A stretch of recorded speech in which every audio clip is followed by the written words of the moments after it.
Dinlər hamısı eyni mənbədən qaynaqlanır. Sadəcə bəzi dinlər var ki, ibtidaidir, bəzi dinlər var ki, orta həddə, bəzi dinlər var ki, ali həddə. Yəni, eyni mənbədən gəlir, amma insanların düşüncə, insanların inkişafına uyğun şəkildə göndərilib və insan cəmiyyəti inkişaf elədikcə yeni və belə deyək, daha kamil bir qanunvericiliyə ehtiyacı olduğuna görə ona uyğun din göndərilib Allah Teala qatından.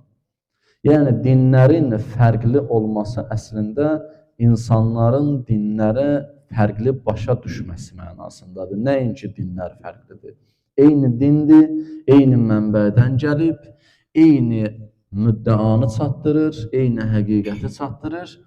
Amma insanlar bəzilərin qəbul elədi, bəzilərin qəbul eləmədi. Burada pərakəndəliklər, ayrı seçkiliklər ortaya çıxdı. Dinlərin fərqliliyi ortaya çıxdı.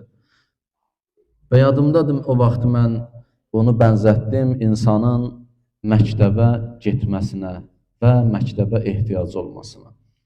Necə ki, bir uşağı əvvəl göndərirlər bağçaya, sonra göndərirlər məktəbə qədər hazırlıq, sonra ibtidai siniflər, sonra orta məktəb, sonra yavaş-yavaş ali təhsilin mərhələləri və s. və ilaxır.